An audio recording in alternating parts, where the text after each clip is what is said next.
Olá, boa noite. Hoje é terça-feira, dia 4 de dezembro de 2012. Natal e Ano Novo chegando e a movimentação na internet. São as pessoas que recorrem aos sites de compras para presentear. Os 50 anos do curso de Ciências Contábeis da UFO, uma solenidade que reuniu coordenadores, professores, egressos e alunos da faculdade. Os detalhes de 2 livros, um deles sobre o uso da meia elástica no tratamento das varizes e o outro sobre as vozes da cidade, rádio e cultura popular em Uberlândia. Um documentário que conta a história política de Rondon Pacheco. Estas e outras informações a partir de agora no TV Notícias, que está no ar pela TV Universitária.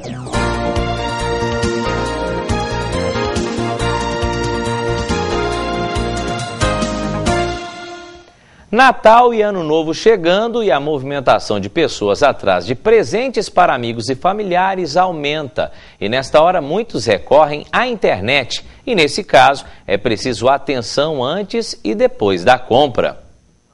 Bruno sempre utiliza a internet para fazer compras. Segundo ele, muitas vezes o comércio virtual oferece ofertas bem mais atraentes que as lojas físicas. Eu uso bastante da internet pelas facilidades de pagamento, meios de pagamento e facilidade na entrega também para estar fazendo minhas compras, né?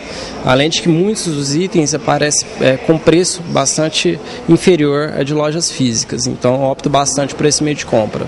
Acostumado a utilizar a rede mundial de computadores, Bruno costuma comprar por meio de sites confiáveis e mesmo assim já teve problemas. Diversos problemas, né? Tem que ter muito cuidado antes de fazer as compras, porque às vezes prazos podem ser diferentes, às vezes pós-venda pode ser dificultado, né? Então tem sempre que fazer uma pesquisa para procurar entender, obter o maior número de informações para ter uma compra segura.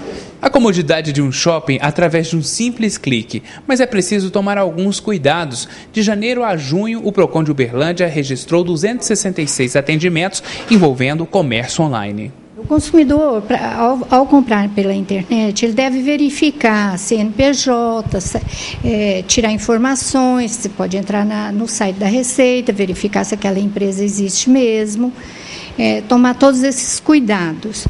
E depois exigir também o prazo de entrega, imprimir todos esses dados para que, se houver algum problema, ele venha até o Procon e aqui, com toda essa documentação, ele pode registrar a sua reclamação. E nesta época do ano, segundo este especialista em internet, a atenção na hora da compra deve ser redobrada. Optar por sites que são mais conhecidos, que traz ali outros consumidores que já estão com seus depoimentos, relatando as suas experiências de compra, valorizar esse tipo de site. Todo site seguro, antes ou depois do www, traz um cadeado. Esse cadeado mostra um nível de segurança do site. No rodapé, também é possível a pessoa ver alguns selos de segurança emitidos por órgãos que regulamentam essa questão do comércio eletrônico no Brasil. Então, quanto mais selos ou quanto o selo for mais importante, melhor para aquela loja. A pessoa deve desconfiar de sites que tragam preços muito diferentes de outros. A gente sabe que a diferença hoje ela é muito pequena, então tem que desconfiar. Consultar também sites de redes sociais para verificar o que as pessoas estão falando sobre aquele determinado site de compras. Uma dica também para a hora de receber a encomenda em casa. Quando o entregador deixar ali a caixa, antes de assinar a nota fiscal de que você recebeu o produto, você deve verificar se o produto está em boas condições, verificar, por exemplo, se for um livro, qual é a edição daquele livro, foi a que você realmente comprou. Se for um eletrônico, que você teste, ligue o aparelho, porque se der problema, você já devolve ali na hora. O Bruno que mostramos no início da matéria, mesmo após imprevistos com o chamado e-commerce, não vai deixar de comprar pela internet. Não deixo de comprar, mas me tornei mais criterioso, para fazer essas compras. Então, sempre busco ter mais informações sobre o produto, sobre a marca e opiniões de pessoas que já compraram dessa empresa. Acontece nesta quinta-feira o lançamento do livro Vozes da Cidade, Rádio e Cultura Popular em Uberlândia. E aqui no nosso estúdio está o autor desta obra, que é o professor do Instituto de História, Newton D'Angelo. Professor Newton, eu estou aqui com esse livro em mãos e realmente fiquei curiosíssimo para saber o que tem aqui, porque realmente é algo que tem a ver um pouco com a minha área também, Vozes da Cidade, Rádio e Cultura Popular. O que se trata esse livro, professor? Boa noite. Boa noite, Kelson. Esse livro foi resultado do meu trabalho de doutorado, defendido na PUC de São Paulo, e nós conseguimos os recursos agora com a Lei de Incentivo Municipal à Cultura, né, e o Fundo Municipal de Cultura, os recursos necessários não só para lançar o livro, mas para também realizar um curso de extensão, que foi realizado já agora em junho, julho e agosto, aberto à comunidade, e o lançamento vai ser num formato de programa de auditório, lá na Oficina Cultural de Uberlândia, para homenagear algumas figuras locais, ex-artistas, ex-locutores, que participaram dessa história e contribuíram para essa memória radiofônica em Uberlândia. Pois é, eu sei que é difícil contar a história toda do que tem nesse livro, mas dá para fazer um resuminho? Quais as partes que são interessantes da nossa cultura, da nossa rádio aqui em Uberlândia, que estão reunidas aqui nesse livro? A pesquisa mostrou resultados até inusitados, porque as referências que nós temos, de modo geral, são pesquisas que mostram o rádio no eixo Rio-São Paulo, basicamente. E o rádio no interior ele tem muito poucos registros, né? Nós partimos de fontes secundárias da imprensa escrita, ou seja, não há, digamos, muitas fontes disponíveis gravadas, porque os programas eram ao vivo, as radionovelas eram ao vivo, os programas musicais eram ao vivo, ou seja, nós temos poucos registros sonoros da era da radiodifusão em Uberlândia. Temos agora dois acervos discográficos no CEDIS, né, o Centro de Documentação e Pesquisa em História da UFO, da Rádio Difusora e da Rádio Educadora, que são em torno de 17 mil discos, as duas coleções, e que nos auxiliaram também a compor um pouco desse registro, por meio da história dos jingles, das gravações de jingles que eram irradiadas naquele período, de 39, que é a fundação da Rádio Difusora, até 1970, com a chegada da televisão a cores, né? E que mostra essa, digamos, transformação da linguagem urbana em Uberlândia com a participação do rádio, mas sobretudo demonstrando de que forma as culturas populares, as classes populares se envolveram nesse projeto e nesse processo, interferindo, participando de programas de auditório, buscando acesso aos seus ídolos locais e nacionais. Isso é um ponto importante também. Nós demonstramos também na pesquisa que havia, digamos, uma participação muito forte em torno de artistas locais, né? O público almejava participar dessa programação por meio de testes, por meio de peneiras, né?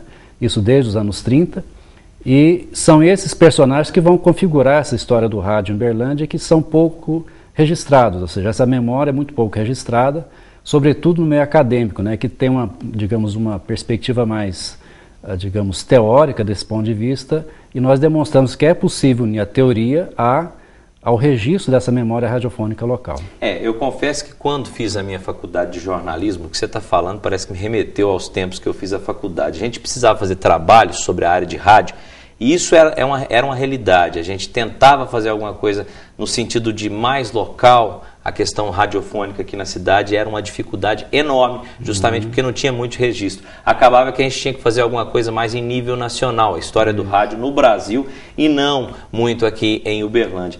E eu confesso que agora a gente se emociona vendo que você conseguiu isso, 3 anos de pesquisa com esse livro que a gente está mostrando agora. Eu fico muito feliz de ter, aliás, para os estudantes de jornalismo, que como eu no passado não conseguiam fazer muita coisa a respeito da nossa história do rádio aqui em Uberlândia, agora tem um ponto de referência. Acredito que esse livro deve ser realmente um marco na nossa comunicação aqui da cidade.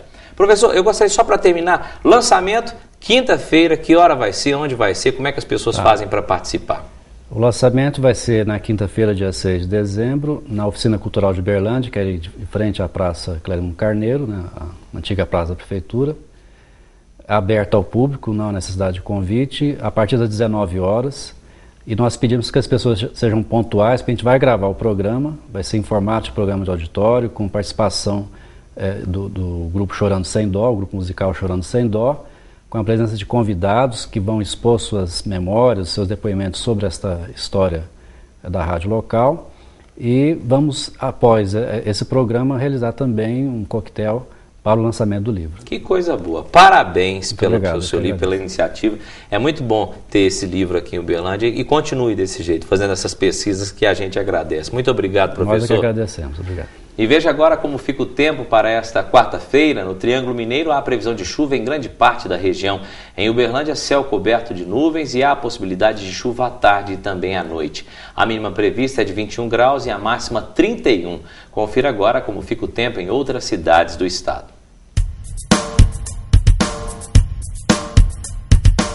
E a previsão em Presidente Olegário é de céu coberto de nuvens. Deve chover a qualquer momento, mínima de 18 e máxima de 29 graus. A quarta-feira em Patos de Minas amanhece chuvosa. Tempo estável à tarde e à noite. A mínima é de 18 graus. Em Araguari, tempo quente pela manhã. À tarde e à noite, pancadas de chuva. A temperatura varia entre 19 e 30 graus. Em Estrela do Sul, o dia amanhece ensolarado. Possíveis pancadas de chuva a qualquer hora. A mínima é de 22 e a máxima de 33 graus. E depois do intervalo, os detalhes de um livro que mostra como prevenir doenças vasculares e o tratamento de varizes com o uso da meia elástica. A gente volta já.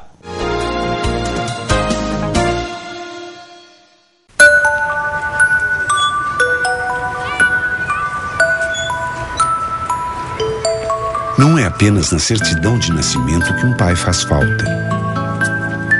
O Poder Judiciário sabe o quanto é importante para um filho ter o nome e a presença de um pai. Por isso, o reconhecimento de paternidade foi simplificado e agora pode ser feito em qualquer cartório de registro civil. Pai presente, o reconhecimento que todo filho espera.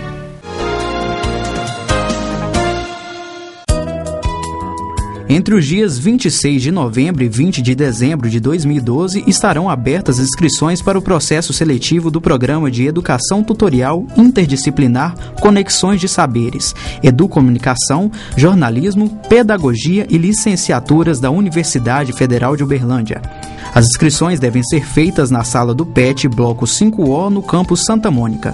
O resultado final será divulgado no dia 25 de janeiro de 2013, às 18 horas, nos murais da Faculdade de Educação, além de divulgação junto ao site da Pró-Reitoria de Graduação e FACED.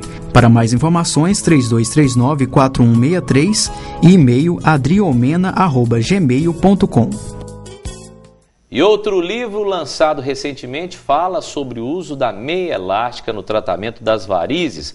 A obra também ensina como evitar a trombose e outras doenças venosas. E a gente conversa com o autor, que é o Dr. Marcondes Figueiredo, que é cirurgião vascular, mais uma vez aqui no nosso estúdio. Dr. Marcondes, prazer tê-lo aqui, agora para falar desta obra, Terapia da Compressão. O que tem aqui, doutor? Boa noite. Boa noite. A terapia da compressão, é um prazer estar aqui falando com você. Obrigado. A terapia da compressão não se limita só à meia. Existem também ataduras, que são muito pouco faladas, mas existe atadura elástica e inelástica. É claro que a meia é muito mais conhecida. Eu fui chamado uma ocasião para falar sobre meia e as pessoas disseram, você vai falar sobre porque meia serve para varize. Meia serve para varize, para cicatrizar a úlcera, para prevenir trombose, até para equipamento de proteção para a indústria. Ela está sendo autorizada hoje. Está tramitando na Câmara uma meia para pessoa saudável, para aquele edema que dá no final do dia. Que ela vai se tornar EPI, igual capacete, óculos, tapa ouvido, entendeu? Então a meia vai se tornar um EPI. E hoje a meia está crescendo muito a aplicabilidade dela no esporte. O esportista, o cara normal, que corre tudo, nós temos até um trabalho aqui com as jogadoras de vôlei do time do Praia. Que eu fiz o ano passado. Está publicado já, tudo, que mostrou que a meia protegeu a célula muscular do atleta. Pois é, o senhor defende isso há muito tempo, muito tempo que eu te conheço, a gente já fez várias entrevistas, aliás, o senhor já deu palestras em outros países, a gente já conversou muito sobre isso, o senhor falando dessa tal meia, realmente a coisa deve funcionar mesmo, né, doutor? A meia é um produto hoje, terapêutico, ou seja, ela deve ser prescrita como se prescreve um antibiótico, um anti-inflamatório. Quando você vai no médico e ele prescreve um antibiótico para você, ele tem que dar qual é a dosagem, qual é a via de administração, se é intramuscular, venoso ou oral, qual é a quantidade de tempo que você vai usar. A meia é a mesma coisa. Você tem que tirar as medidas da perna do paciente, que tem que ser pela manhã. Você tem que dar qual a compressão que o paciente vai usar. Não é suave, alta e média, não. A compressão da meia é em milímetro de mercúrio. É igual te falar a potência de um carro. Se eu falar que meu carro tem média potência, você não vai saber nunca a potência do meu carro. Mas se eu disser meu carro tem 140 cavalos, aí já dá para você sabe. A meia é 20 milímetros de mercúrio, 30 milímetros de mercúrio. Então é um produto que tem que ser... Agora, tem uma palavra mágica sobre meia que é importante o público saber, que a meia tem que dar conforto. Por que às vezes você fala, eu vou prescrever uma meia para a senhora? Não, a pessoa já fica até com eu já preguiça usei a da de minha usar. cunhada. Você não deve fazer isso. Porque a da sua cunhada não foi a da sua cunhada não, feita para você. Você não calça o mesmo sapato que a sua cunhada calça. Eventualmente não.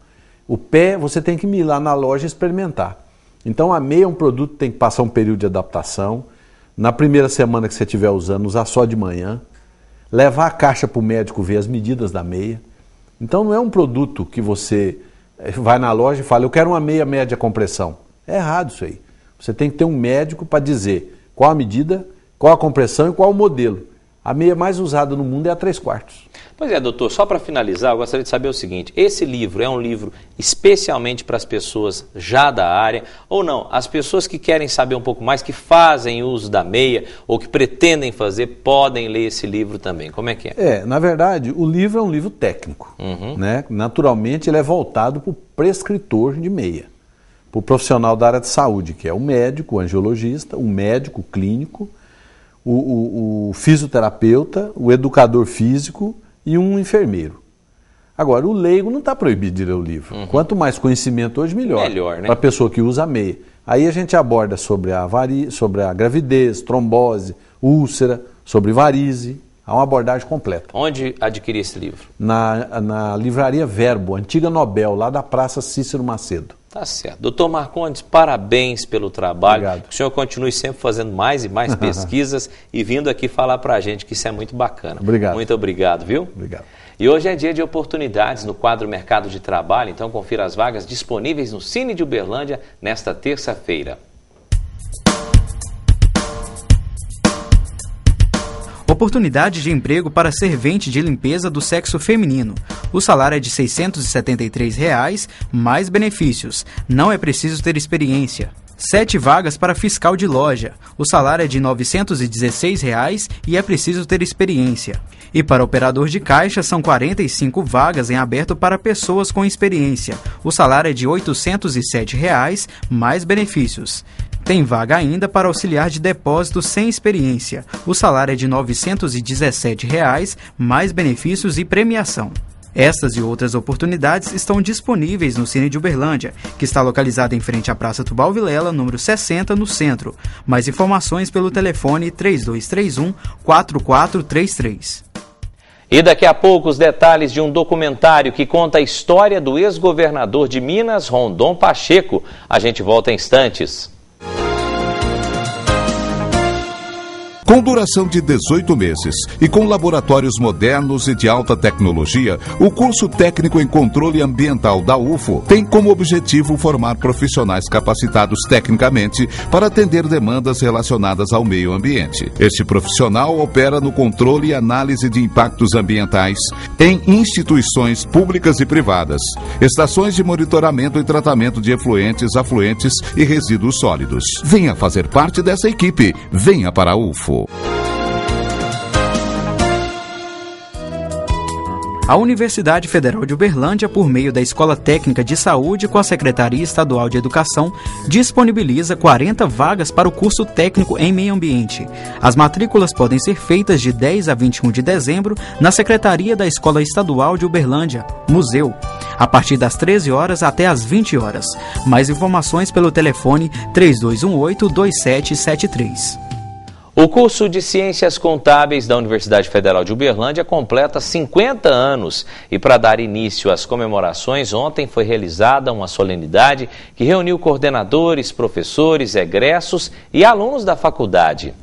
Abraços e sorrisos, uma noite de reencontros para lembrar histórias e lançar oficialmente as comemorações do Jubileu de Ouro da Faculdade de Ciências Contábeis da Universidade Federal de Uberlândia. A gente fez questão de convidar os egressos daquela época, grande parte deles estão presentes, os alunos atuais, quer dizer, a comunidade que de certa forma diretamente participou com o curso de Ciências Contábeis está nesse momento evidenciando essa comemoração. Durante a solenidade, que contou com a participação de ex-alunos, professores, diretores, autoridades e familiares, foi exibido um documentário produzido pelo Departamento de Produção da TV Universitária. Em 1963, tendo à frente o professor Juarez Altafim, começa a funcionar a Faculdade de Ciências Econômicas com cursos de Ciências Contábeis, Administração e Economia. E a história do curso de Ciências Contábeis da Universidade Federal de Uberlândia começa a ser contada a partir deste momento. Um momento que, segundo o atual diretor da faculdade, é um marco para quem faz ou fez parte dessa história. Aproximadamente 2.900 contadores formaram-se na UFO. Hoje nós estamos fazendo o lançamento das comemorações, visto que o nosso curso foi aprovado em 5 de dezembro de 1962. Então, as comemorações se darão durante o ano de 2013, com uma série de eventos que pretendemos realizar. Hoje, o lançamento, o início para reconhecer essa importante área de atuação que é das ciências contábeis. Uma nova logomarca da FACIC foi apresentada. A noite foi de homenagens. O diretor executivo da TV Universitária, Lucimar Ávila, que também é professor da Contábeis e foi diretor do curso por 8 anos, foi um dos homenageados. Reconhecimento também para quem sempre se dedicou ao curso. A gente fica muito emocionado porque foi a primeira escola que eu tive. E essa escola a gente viveu num período muito difícil. Um período da Revolução, um período complicado, e nós conseguimos nos formar e ajudar a transformar a Faculdade de Ciências Contábeis no que ela é hoje. O primeiro reitor da UFO, que também foi diretor da Faculdade de Ciências Econômicas, participou da solenidade e disse que hoje se orgulha quando vê a dimensão do trabalho que ele viu começar. Fico orgulhoso de ter participado do início de tudo isso aqui, né? E não parei, viu? Hoje continuo atuando, não como professor.